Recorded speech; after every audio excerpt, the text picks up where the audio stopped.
Hello everyone, we're live in the Digital DJ Tips studio. It's me, Phil Morse here, and it's great to be here for another Thursday Q&A live. That's when we hang out for an hour, if we're lucky, together and just chat DJing. And that's the whole point of this. It's just to talk DJing for an hour because, you know, we're a DJ school. We've got 25 courses. We have got all kinds of stuff going on 24/7. We've got groups, we've got our Facebook and YouTube and all that. But we like to do this once a week on a Thursday, just literally turn the cameras on. Anything could happen. It often does, especially today because we're using all new video systems here and no one's got a clue how to use them properly. But the only way to learn these things is to try. So that's what it's all about. That's what I'm here for. I'm here to help you with your DJing questions and queries. The DJ controller that we were looking at the beginning there, quite an interesting one actually. We talked about it on Tuesday. The Next Beat Tiesto's controller. So maybe you've got questions about this thing that have come up since Tuesday.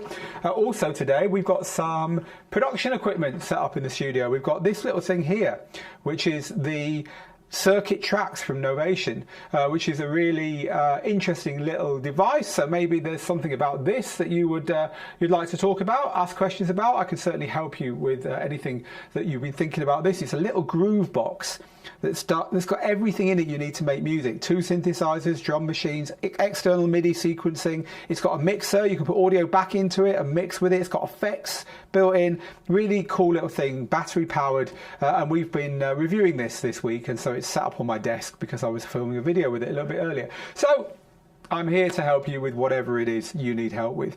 As we always say, if you do love what you see here, then please come and join us. You get a free copy of our book, Rock the Dance Floor, and you, more importantly, get to join the community and get our weekly Tuesday Tips email, which is the best way to improve your DJing because it's full of tutorials and mixes and news and reviews and all that stuff that makes this such a fun hobby. So if you want to join us, digitaldjtips.com/join is the place to go to. Okay, so here we go. We're live for another hour here on a Thursday. And by the way, apologies for being a little bit late today. As I said, lots of new equipment in the studio, lots of new things we're trying, lots of setting up. And so it takes a little bit of time, sometimes more time than we've got to get ourselves ready to go live and do these things. So I've got lots and lots of stuff going on here from you guys and girls, including, we're starting with technical stuff. Frederick says, does anyone else think it sounds like he's not being captured by the little mic, but by a mic placed in front of him to his left? That could be true. Lord knows what's going on with the audio to be 100% sure. Let's just give a tap of this mic. Sounds like it's that mic, but I see what you're saying. The levels are a little bit skew with. Who knows? We will keep trying to get this perfect. So thank you for that, Frederick. But anyway, DJing questions. This is from Jim. It's our first DJing question of the day. By the way, hashtag ask. Hashtag ASK, please, if you want to ask a question. It just helps me to see them in the sea of questions which are going on. And thank you to Ivan for this wonderful little picture that highlights that fact.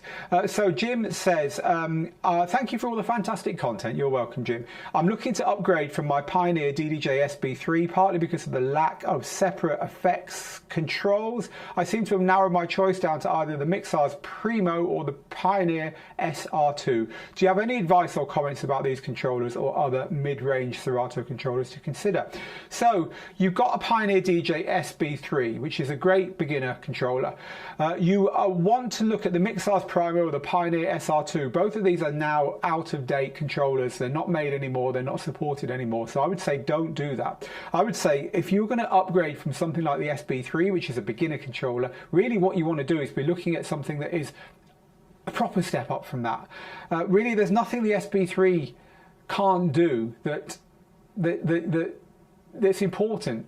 So really what you're looking for here is extra decks, extra build quality, extra sound quality, the ability to plug more things into it and stuff. And you don't get that really when you move up a little bit, or at least you don't get enough of that. You're going to wish you'd saved a bit longer and bought something with a little bit more in it. So I would say you're really saving for something like the Roland DJ707M, maybe the DJ1000 SRT. Save your money and save a bit more would be my advice to you. Those kinds of controllers, you can use them in public, you could use them for the rest of your life, and keep your SB3 as a backup controller. That would be my advice there, Jim. But I'd say don't buy those other controllers because they're a little bit old, and old controllers, you know, tend to be the ones that end up being obsolete quicker. By the way, I think we can put our comments on the screen. Oh, look at that. Isn't that cool?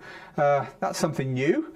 We'll leave those up there, see how we get on with them. I'm not sure if they even move or anything. Who knows? I've just been told this stuff in my ears. Right, okay. So, oh yeah, they are moving. Oh, that's cool. Look at that. Right, okay. So this is a question about the circuit tracks, which is the little controller I have here.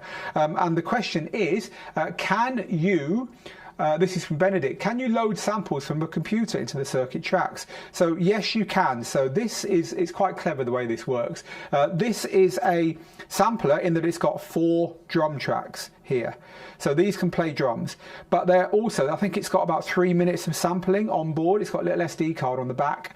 So you can load samples into those. And the way you load the samples into it is using a special piece of software that comes with the unit, which is a piece of software called Components. So Components is, I'll probably dial it up for you. I'm not ready to do this, but let's see if we can do that. Components is a little piece of software that comes with the unit that you get a login for. So basically, once you've got this unit, you get a login for this piece of software, and it lets you do loads of very clever things. It's free as well, so that's cool that they don't charge you for this, because it's got a cloud backup service as well, so you can actually keep your projects and the work you've done on this little Groovebox in the cloud and not lose it. So let's see, by the magic of the way the way modern systems work that we're trying for the first time here today, let's see if we can switch over. Oh look, there we go, Novation Components, there it is.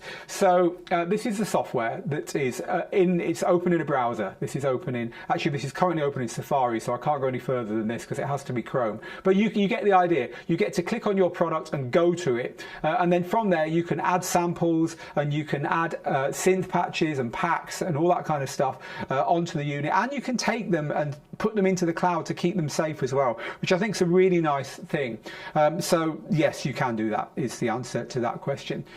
So we are live here today, by the way, people, so if you've got a live question, we're on Facebook, we're on Twitch, we're on YouTube, and I need to get onto the company chat system because they promised me that they made me promise them that I would keep it open for this live broadcast, because they're giving me feedback on how everything's working.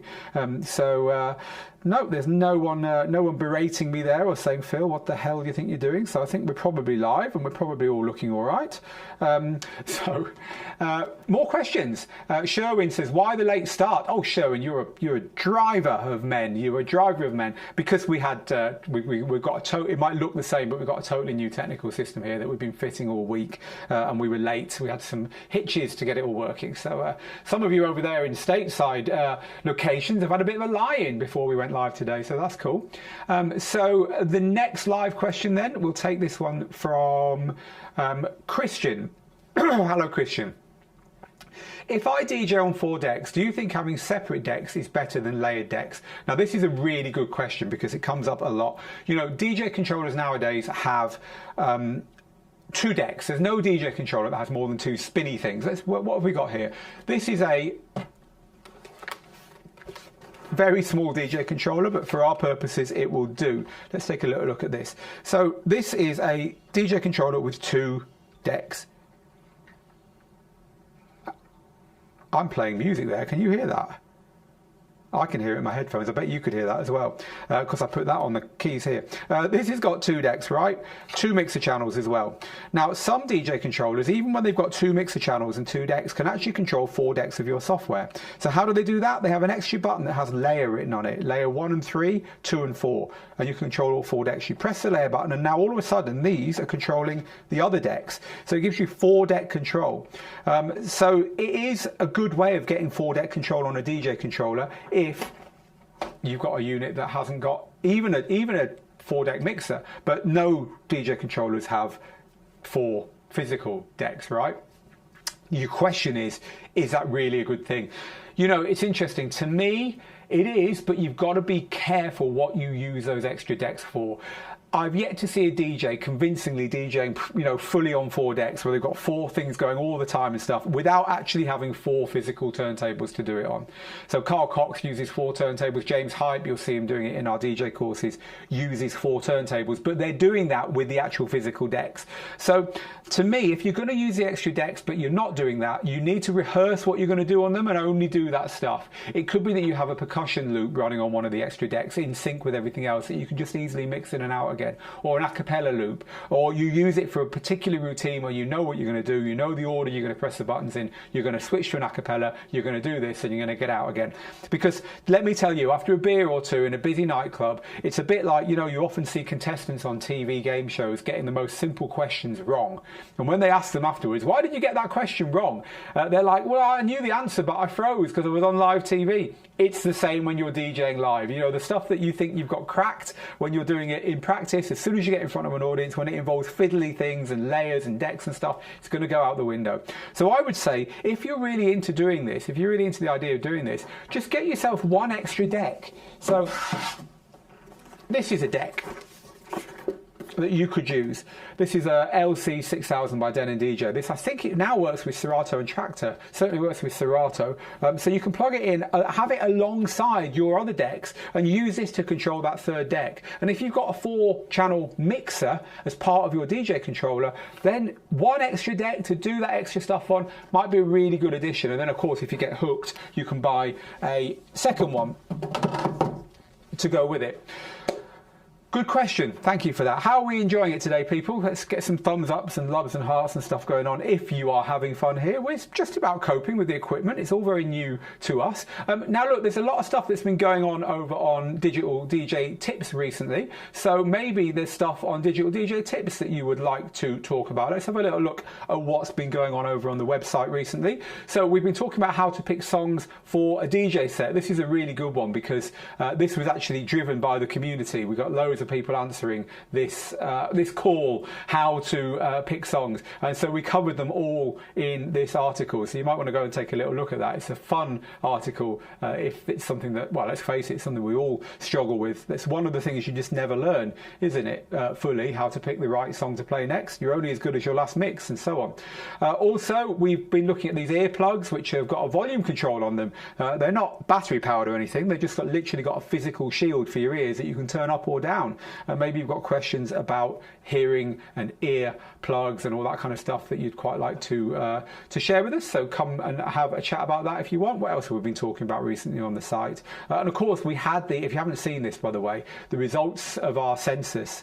This is well worth having a look at because a lot of you will have entered it. We've got over 20,000 people entered this, and it's got everything about you guys and girls, how old you are, where you live, what gear you use, what music you play, what you do you live stream, do you produce? It really is a fascinating read, so go take a look at that if you haven't looked at it already. So that's what's been going on over on the website.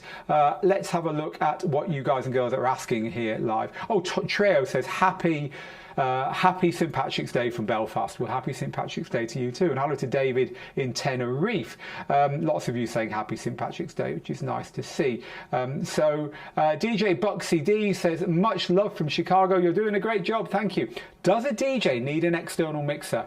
Great question. If you've got a DJ controller, I've got this one here because it's small and it was nearby. But if you've got a DJ controller of any type, you don't need an external mixer because these will do fine. You know, a DJ mixer, an external DJ mixer, is this kind of thing.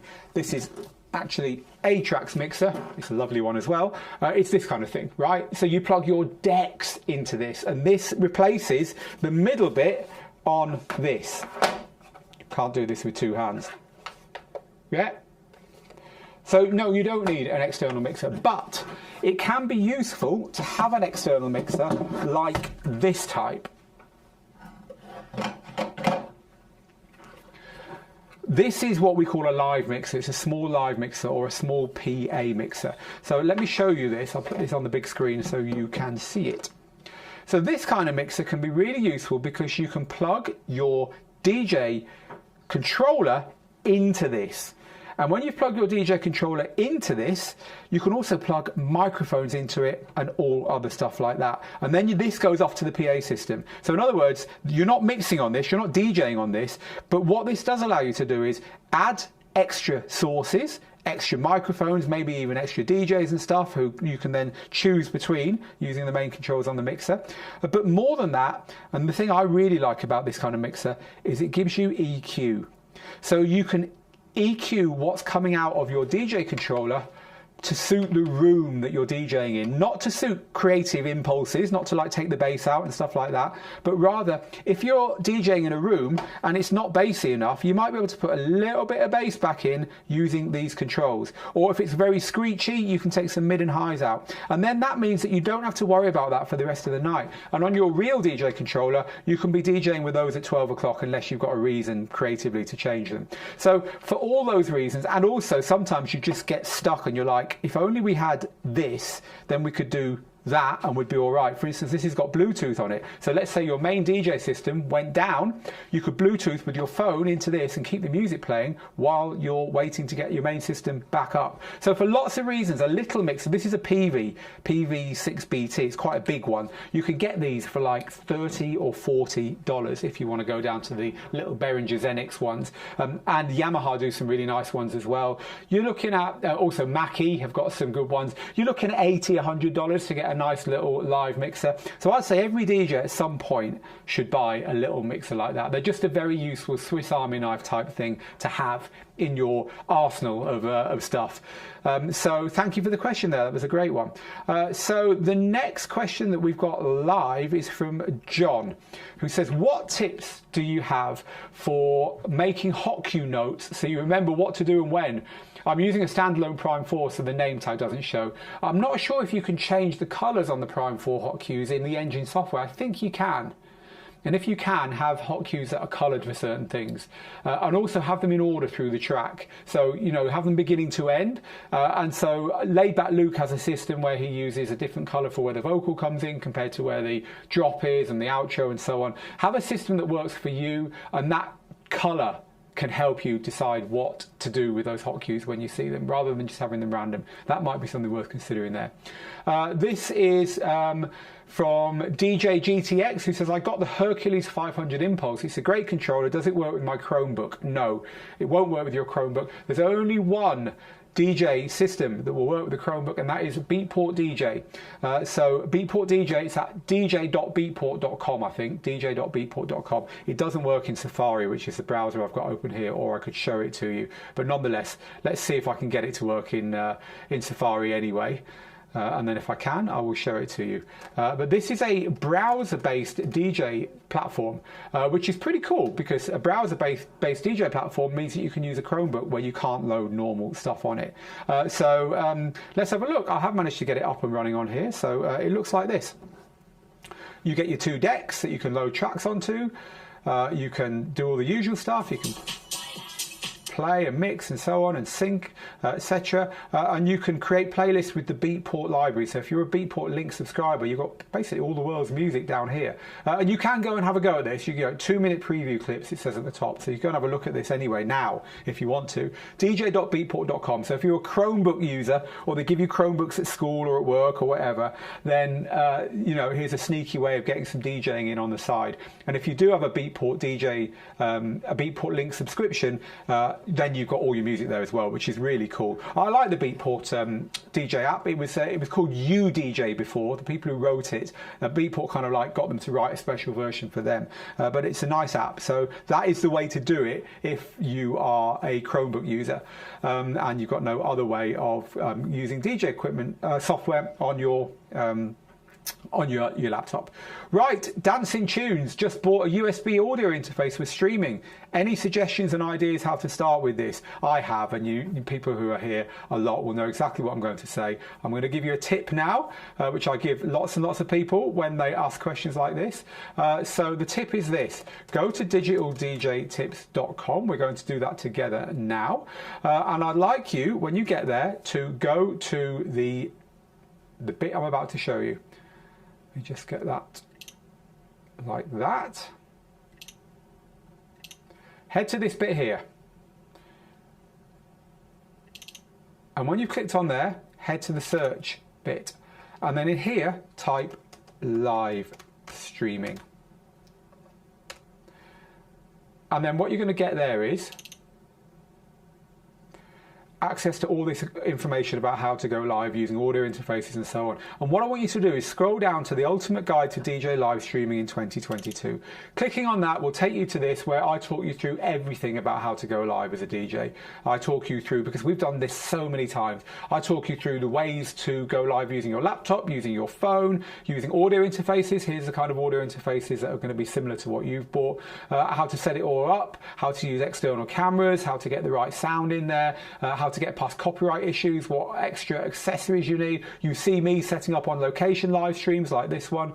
There's that little Impulse 500 controller we were talking about a minute ago, and then how to have a really good live stream and how to get to the point where you're ready to shout about it to the world and do it again and again. It's a great article. It's very, very popular over on the site, and I do recommend you go take a look at that if you're serious about DJ live streaming, because you're going to find that there is a lot of information linked there, as well as that article. You know, we spent a lot of time building that resource for people, so take a look at that. So back to our live questions. This is something I need to get back on the screen because I don't know where they went. As I say, we are learning. The next one is for Alex, from Alex, who says recommendations for active speakers for small to medium parties, around 150 people max. So 150 people is quite a lot of people.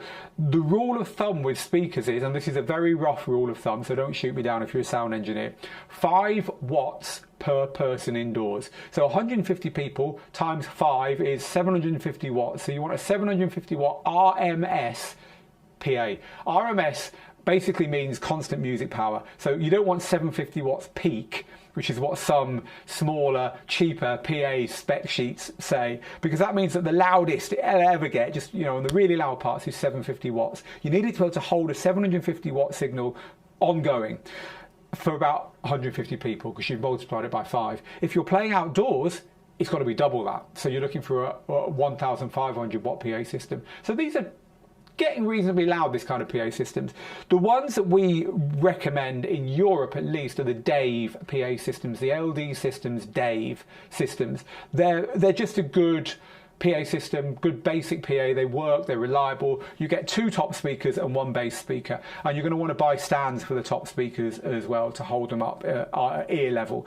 So they're the ones that we would recommend to start with. There are other speaker systems out there, but right now that's the one we are recommending. But go for that wattage, go for a name people know, and then use a store where you've got lots of reviews from people like you to make sure you're buying something that works. Because the thing is, depending where you are in the world, you're going to get different brands that are well distributed. So something that I can buy here, you might not be able to buy there. And of course, in this day and age, you've got to buy what's available, really. So there's, you know, nothing is easy to get now. Second-hand prices for all DJ gear are going through the roof because it's just so hard to get this stuff at the moment. So yeah, the wattage is the important thing. So and of course the build quality and the reliability. You'll find that out by looking at the reviews.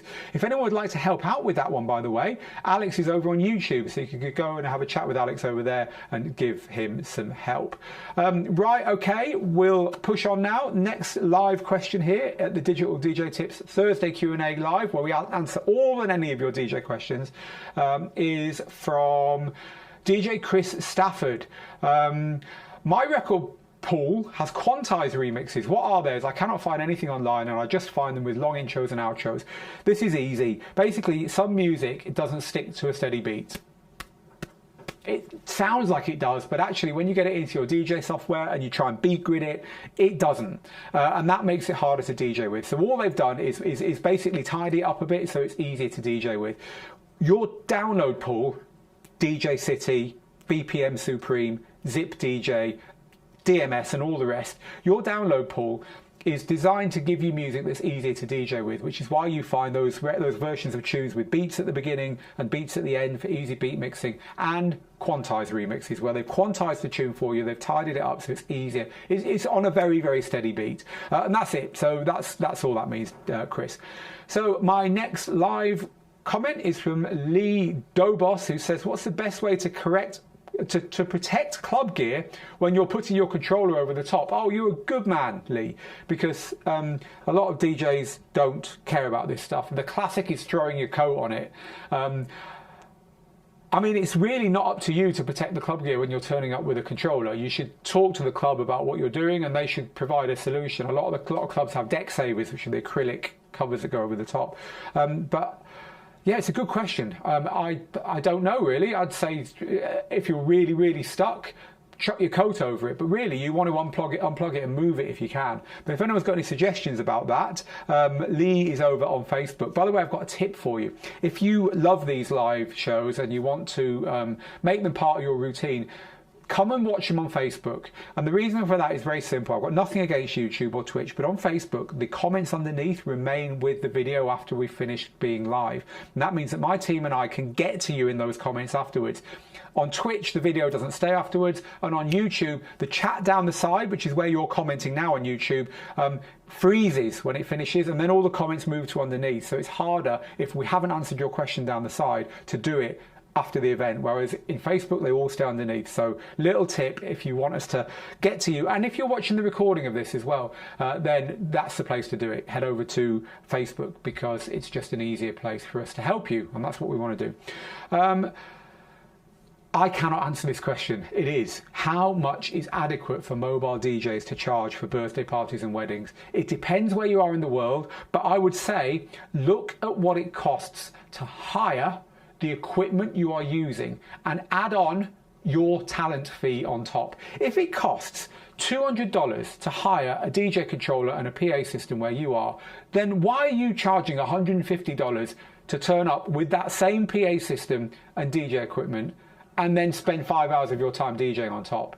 It doesn't make sense. Your starting point is the hire fee for the equipment you're bringing, plus the delivery costs that a hire company would charge to bring it, set it up, take it down again and take it away again. Then you have to add on the cost of you as a DJ. And included in that cost will be the expenses that you go through, for instance, getting the music. So if you approach it in that way and people question your fees, you can quite easily say what I just said and make them understand that that is what it costs and that you're not going to operate at a loss. Anyone who expects a DJ to operate at a loss is not expecting a high quality DJ, right? So all you got to do is make your case. But I can't tell you exactly what that is because it depends where you are in the world. Hello to Seda. Hello to Eddie and Sarah, who's got a DDJ 1000 and an SB2 as a backup. So you're giving the thumbs up to my idea of saving for a professional controller and keeping your old one. Sada's just got to go. She's got to go, but she passed by to say hello, so thank you for that. Ernest says, what is the new video software you're using to stream today? Well, we were talking about live streaming, weren't we? So I could share that information with you. I could even show you maybe.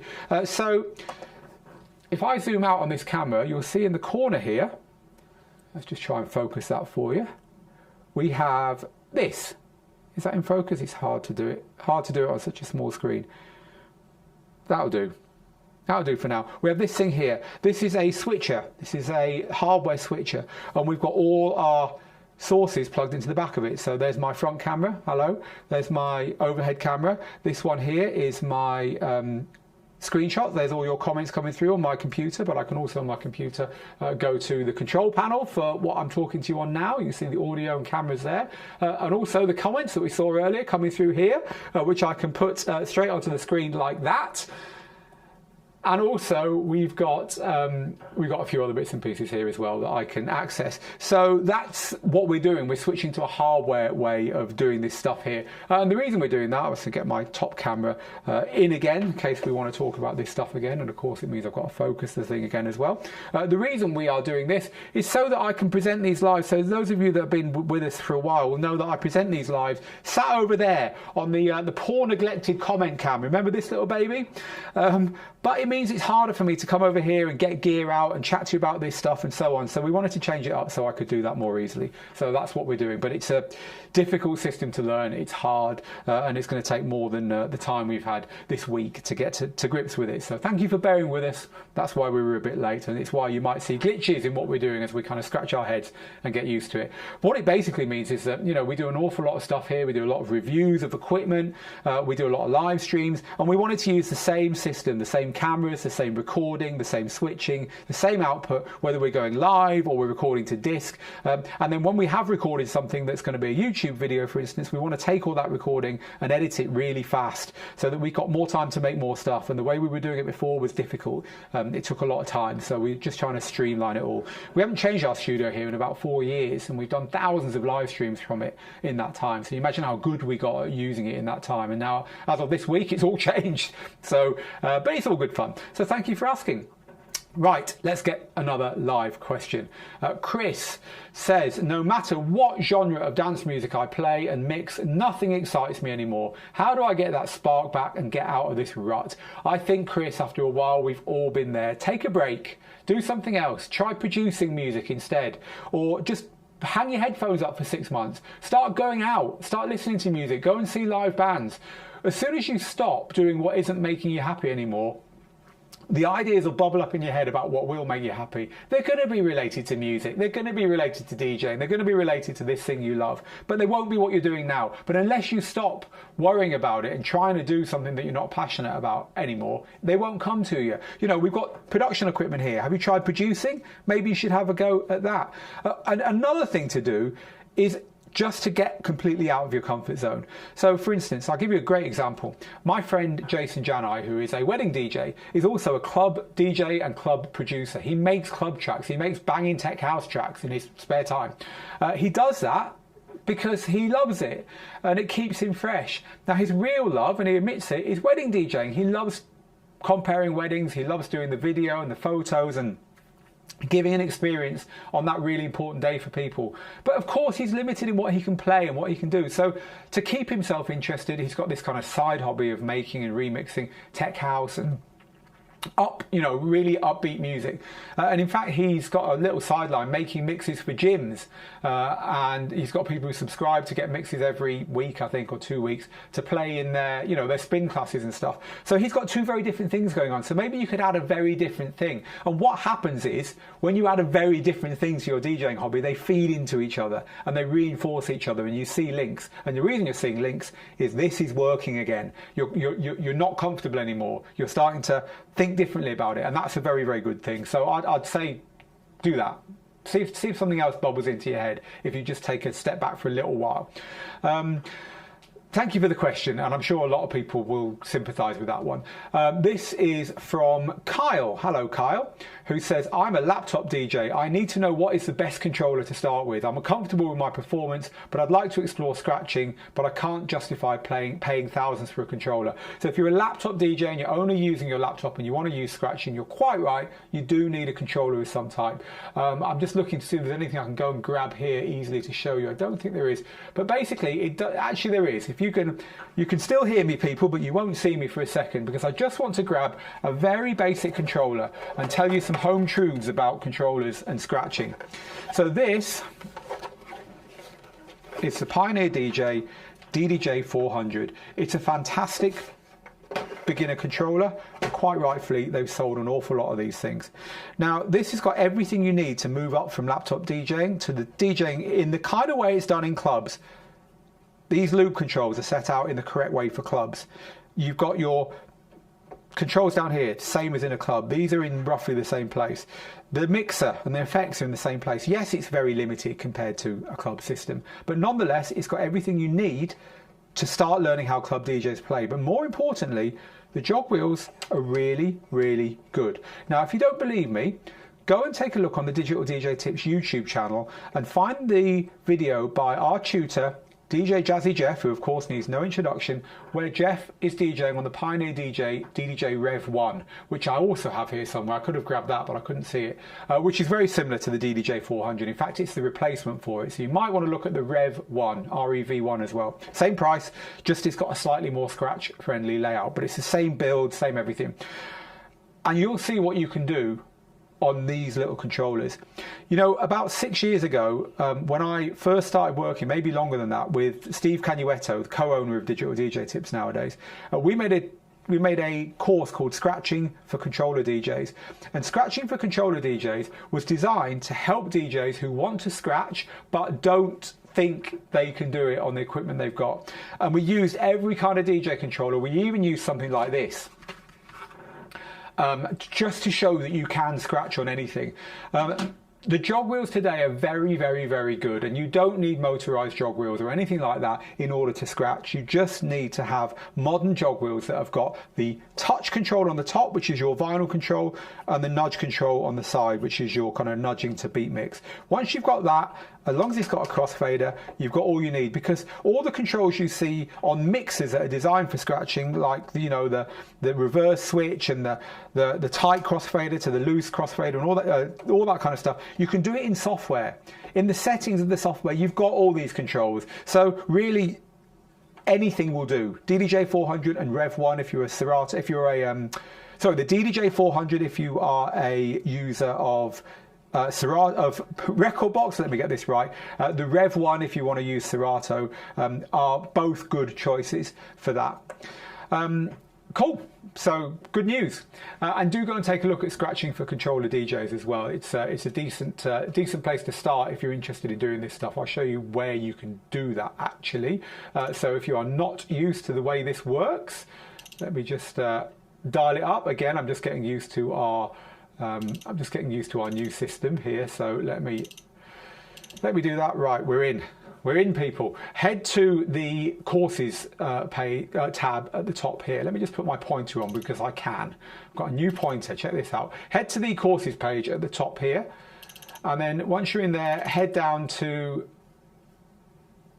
Scratching for Controller Djs, this course here, and then we'll tell you all about how this course works and how you can use it no matter what you're using to DJ with. If you want to learn to scratch, it's a really, there's a tiny little DDJ SB3 controller there, for instance, and we use all kinds of, there it is again, we use all kinds of controllers in this lesson, so it's a good place if you're a controller DJ, because the trouble is most scratch training out there is on turntables, which is great, but you have to kind of like take a leap in your head. You watch them doing it on turntables, and then you try and copy it on your controller, and it's not quite so easy. So that's how to do it. So cool. Thank you for the question. Right, let's go grab some more questions. This one is from lovely. Thank you very much. Alex says yes, the Scratching for Controller Djs course is awesome. Thank you very much for that, Alex. Right. Let me switch back to our live comments and see who else I can help here. My pointer has continued. Let me turn it off. There we go. I'm learning all the time. So this is from Metes, who says, do you know something about upcoming new hardware for Traktor? No, other than I'm pretty sure I heard rumours that there is something coming for Traktor. So believe it or not, there is new Traktor hardware on the way. Rumours, so keep an eye out. We'll tell you as soon as that happens. Scraggles, is there a proper way to bring in the next track with EQ? A proper way to bring in the next track with EQ? I haven't got the DJ controller connected, or I could show you, but basically the one thing most DJs do when they've got two tracks beat mixed up is they will have the bass. Let's say you were DJing on this one, the bass on the incoming track will be down when they mix it in, and then at some point they will go like this and swap the bass over, and what that does is take all the power from the old track to the new one, because bass is where all the power is in the audio signal. Now it's going to be easier to take this one out of the mix without it kind of feeling like the mix is empty, and so the other reason for that is you don't want too much going on in the low frequencies, and two bass lines going together is way too much. So only having one bass is a very good idea as a rule of thumb. So there's no universal way of mixing other than making sure stuff is in sync and is all lined up properly, but this is something that you see an awful lot of DJs doing an awful lot of the time, and for good reason. So if I'm going to give you one tip, it is don't have two bass lines playing at once. Switch the bass. And of course, where you do that and how you do that is a creative decision for you, but that will help. Mackie Thump 15 BST active PAs. Lots of people like Mackie Thump, so there is a recommendation from Tom there when it comes to getting some speakers, and Tom says he's had his for almost 10 years and never missed a beat. That's cool. So is it time for Reloop to release a Pro DJ controller? It's been years since they've done that, says Reyaz. Who knows? I have no information on that. Lots of you giving a thumbs up for the census that we looked at a little bit ago. Max says, shouldn't clubs have internet routers for Denon now to get songs streamed faster? I can almost guarantee you that clubs are going to have internet routers sooner rather than later. Most of the big ones do already, because streaming music is coming, folks. It's coming. But yes, I agree with you. It is something that we should see clubs doing more and more, and we will see clubs doing more and more. So this is from Rob, another mixing question. I've been DJing for quite a while now, and I'm comfortable mixing house and lots of other genres, but how do you mix pop music songs that start at the same BPM and are not using, and also not by using echo out or scratching? Right, you know, this is one of those how long is a piece of string questions, because honestly, I could talk to you about how to mix anything into anything, which is what you're asking. I could talk to you about that forever. I've got a resource for you. It's one of our courses, and I want to tell you about it now. So head to the Digital DJ Tips website again, and then head down to mixing courses. This is your friend when it comes to mixing stuff that is not house music. Let me point you in the direction of a few, and then you can go and have a closer look at them yourself. So we've got the Jazzy Jeff's How to DJ Right, which is more kind of like how I DJ course, although he does talk a lot about mixing and he doesn't play very much house. It's pretty much everything else. DJ Angelo's Tricks and Transitions is more all tricks. It's all tricks, and all the music is pop, Latin, hip hop, trap, basically not really house, but there's scratching in there, and that might not be for you. And then the other one that I would pull you to, or the other couple, are Mixing Power Skills, which was our first ever course that taught mixing anything into anything. And this is probably the best place to start, because we look at every genre, every BPM, even music across time, different old music, new music, and we show you all the skills. So things like acapellas, 2 copies of the same track, cue juggling, changing BPM in 6 different ways to change genre, ways to mix the unmixable, as you were saying, quick and pop mixing techniques. If things like this is what you're talking about, I would say Mixing Power Skills is the course to head over to from Digital DJ Tips, because that'll be the one where you get most of that stuff easily, and it'll help. So I could talk to you for hours about it, but you really need to see it and you need to be taught it, and that is where. Lots of you asking about PA reviews, actually. We would do more PA reviews, but people will find it more difficult to send us a PA system than a little controller, right? Or one of these. So that's why. There's my comments. So that's why we don't kind of do that stuff quite as much, because it's difficult to get the stuff in. But when we do, we will. And we have got some PAs from JBL coming that we'll be reviewing soon. How do you transfer your music from BeatSource to Serato Pro, says Morris. I'm trying to get mine into a playlist.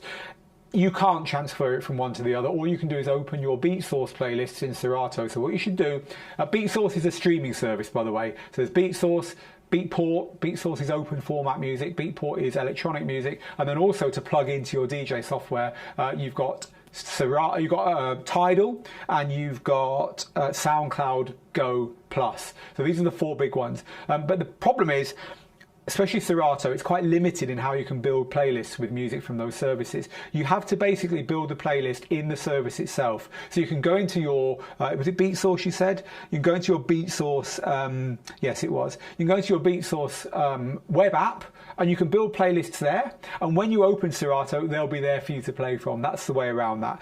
Some software, Recordbox for instance, is quite good at letting you build playlists that have got everything in, stuff from all the streaming services and local music, but you can't do that on Serato, unfortunately. So that is the best way of doing it. Right, okay, let us, I love this. I can't answer this, but maybe one of you can. It's from DJ Incompetent, great name by the way, who says, if I obtained Deox IT F5 lubricant for faders and 846 carbon conductive grease for knobs, is it good to apply this to new DJ equipment? Also, how often to lube for routine maintenance? Any contact cleaner sprays will be all right. Don't use WD-40 on your electrical stuff, because in the end it will gunk them up and it won't work well. It might fix it like in the short term, but in the long term it'll mess it up. But any electrical contact cleaner that's designed to clean electrics will be okay. I don't know about those particular brands, but they will be okay. So this is from John. Hello John, who's got a question about this unit that we have here. Said Phil, piling controllers on top of controllers in a way that I would suggest you never do yourself. He's got a question about this unit here. And John says, is this, which is the Novation circuit tracks, something that could be used as an introduction to producing, especially without a computer? So I can talk to you about the way this works with getting to learn how to make music now, because I've done exactly that with it. It's a great introduction to making music as long as you've got half an idea about what you want to do and you're prepared to learn a few of the basics about music making, because it's got everything you need in it. So the drum machines let you program drum patterns on here. I'm not sure if you can hear that. Maybe you can, maybe you can't. Let me just switch over to my mixer and see. No, you can't hear that, but I can in the room here. So let me just see if I can get you to hear that. That'd be cool, wouldn't it? No, it's not playing ball with me. Anyway, you've got the ability to hear your music on your headphones and your speakers, and quickly program drum patterns, quickly program synths. You see, this is like a keyboard. You see, that's 2 and 3. They're the black notes. And I've actually got 2 layers of keyboard there. So imagine that one taken and placed there. Gives us a long 2-octave keyboard. So you can not only program drum patterns, but you can program synth patterns using these keyboards. You've got scales. So you've got different scales. So you can play like a minor scale or a major scale without knowing anything about music theory and still get stuff that will sound right together. You've got controller external MIDI, which is really, really cool. I might have a picture here actually I can show you. See that picture there? That is my studio at home that I've been playing with this Novation tracks, circuit tracks in. And so from left to right there, we've got a little bassline machine, little Korg synthesizer. We've got a sample machine. We've got the Novation tracks, circuit tracks itself. Then we've got a little mixer, little Yamaha mixer. We were talking about those earlier, weren't we?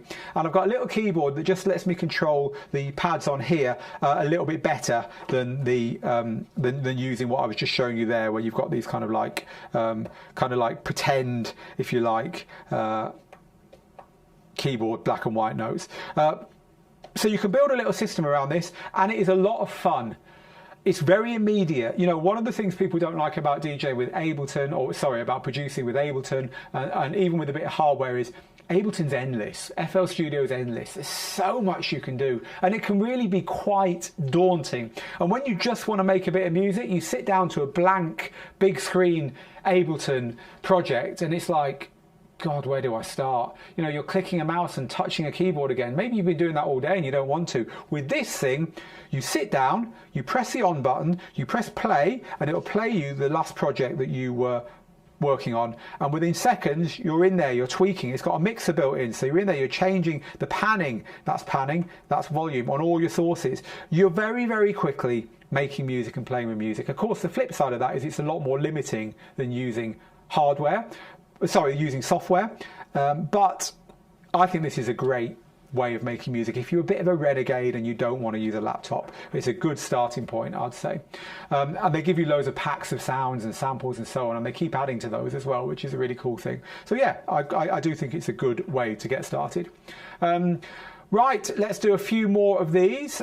This is from WDI, who says, with regards to the Denon DJ Prime Go, which is a little Denon DJ standalone unit, how do you monitor the input signal? There's no input meter. You monitor it by using the monitors that are built in, the VU monitors that are built in. The VU monitors that are built in will give you kind of like a sum of both input single, because there's only 2 inputs, right? So they give you, imagine that you've only got one thing playing, that's the input for that channel. You'll notice on it, I'm pretty sure, no, actually the master and the input taken together, if you've got it set anywhere where the input and the master are not making that 1 meter go into the red, you'll be all right. Just trust me on it. I've used that unit hundreds of times. Yes, it'd be nice to have separate channel meters and output meters, but as long as the combination of the 2 isn't pushing your 1 meter into the red, you're fine, so don't worry about it. This is from XS to the rave zone, love it. If you use a pro mastering service, what do? Do they adjust gain overall, and what's the best service to try out? So a pro mastering service is something like Lander. Let's have a look at Lander now, and I'll show you what they look like. So a pro mastering service is somewhere online that you can upload your tracks to, and this is Lander. You can upload your tracks to, and it will tidy them up for you. It will master them for you, and then it'll give you a louder, clearer, better equalized, nicer sounding track back, and you pay about $5 a track to have one of these services do that for you. Lander's not the only one. I've got one that I like called Cloud Bounce. Take a look at Cloud Bounce.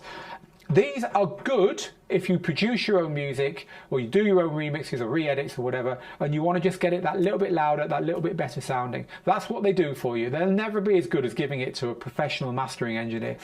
The history of mastering music is that you would finish a song in the studio, they would record it to tape, and they would send it to the pressing plant. And in the pressing plant, there'd be a person whose job it was to turn that tape version into the almost like the template that they're going to then press all the records off. And because of the vagaries of vinyl and vinyl pressing, there were certain tweaks in frequencies and so on, and there were very skilled engineers that could just make that finished studio version sound that bit better.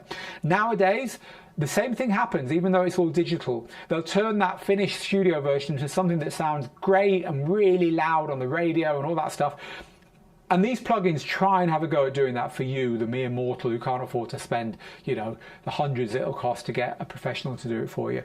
So yeah, they're good. They're worth trying, and they do make a difference. They will do lots of clever stuff that will make your track sound. Maybe they're just that 2 or 3% better. So have a look at them. Try it. $5. Try one of them once. Some of them will give you a subscription for a month where you get, you know, X amount for a month, so you could give it a try for a month and see if it works in your mixing. Right, people, I've got no way of answering all your questions today. I just haven't, but I'm going to just do 2 or 3 more now, and we will try and get to you if you're on Facebook later on down in the comments. So tip, get on Facebook to do this. We've been talking today about this little thing, the Novation Circuit Tracks, which is a groove box that let you make music without a computer, and I've got a review of this coming up, and there's also a video with the 6 things I think you need to know about it before you take the plunge and buy it, so look out for that. Helio says, when can we expect the return of the Pioneer controller in the marketing? I'm not sure what you mean by that, the return of the Pioneer controller in the marketing. Pioneer has launched the Rev 1 and the Rev 7 recently. Not available in many shops at the moment, as with a lot of controllers, just because it's hard to get these things. So, you know, I guess they're trying to get those controllers into the shops before they push harder on anything new. So I imagine that's why we're hearing all the gear companies are quite quiet at the moment. DJ Conspiracy says, in the Jazzy Jeff course there are some intro scratch lessons. There are indeed. We were talking earlier about getting started in scratching. Indeed, they're taken from the Scratching for Controller Djs course that we were telling you about. Sherwin says the volume was just very low from the track, so that could be what it was when you couldn't hear it. This is from DJ Snaildon, and this is going to be our last comment of the day, who says, can you give me tips on how to best abandon a prepared playlist for a party when the crowd isn't feeling it? Suddenly I feel unprepared for something I carefully prepared for. Look, it happens to all of us, and in fact it's one of the joys of DJing, when you abandon a playlist because it's not what you thought or what they expected, and you go freestyle. But there are ways of making that a painless transition. Two big tips here, and there's lots of tips, but I'll give you 2 big ones. Number 1, save all your previous DJ sets in the history column of your DJ software. That way you can immediately think, this isn't working. This crowd are like the crowd I played last New Year's Eve at that venue. I'll go and dial up that set and we'll play a few tracks from there. So you've done the work, right, beforehand, maybe for a different crowd. Another thing is to have genre-specific sets prepared. So like a disco set, a house set, a pop set, a hip-hop set, a trap set. And if people are like, a lot of people are saying to you, can you play a bit more of this or a bit more of that? You can go to a set and play a little bit from that folder before coming back to your main set. We were talking about Jazzy Jeff a minute ago, and the reason we do that is because we've got a course by Jazzy Jeff. Jeff has done a mix for digital DJ tips in his course. It's called the Inspiration Mix. He does an hour-long mix with about 45 tracks in it or something. It's a ridiculous number of tracks in it, maybe more, maybe like 70. And you watch him doing this mix, and bearing in mind he didn't even have an audience, he's going through the prepared tracks, and every now and then he just changes his mind and he goes off, but he doesn't go off to his whole collection. He goes off to some sets that he's done before. He's thinking, oh, I know what I want to do now. I want to do that thing I did 2 weeks ago, or this time last year, or when I was playing at that venue, or when I was playing for those people. So as long as you're saving your previous sets, you've got those to go to, or genre sets, as I said. Another thing you can do is use the prepare window in your software. This is tip number 2. So the prepare window is a temporary window where you can drag tracks that might work. This is the equivalent. In the old days, we'd have a DJ set on vinyl, right? We'd have a box of records, and we'd quickly flick through our box, say, what do I want to play next? We'd pull one up like that. I can't do it without the box. We'd pull another one up like that. And then another one up, and another one up. And we'd have 4 or 5 records poking out the top of the box, which was our kind of like temporary set to play next, the next 10 minutes, 15 minutes.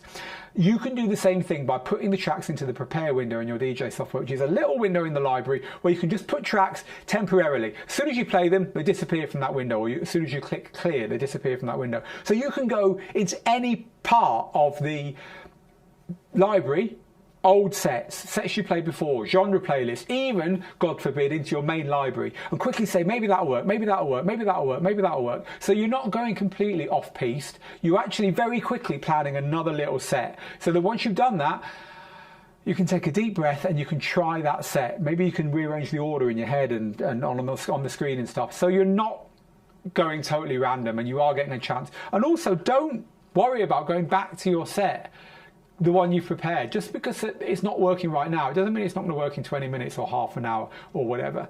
Right, people, we have to disappear now. We have been on for a full hour. We were late today, and I know for you people stateside, because of the way the clock's changing, we're about an hour and a half late. We were always going to be an hour late, but we're even later because we've had all kinds of teething problems with our new technology. I hope you've enjoyed the technology, though. I hope you've enjoyed the fact that we can give you kind of the overheads, we can give you the different views of stuff. I can be here and I can run around and get stuff out, and that's the point of all this. That's what we're trying to do. We've even given you some behind the scenes, like there you go. That's the actual mixer that all the audio and video is being mixed live on right now in the studio.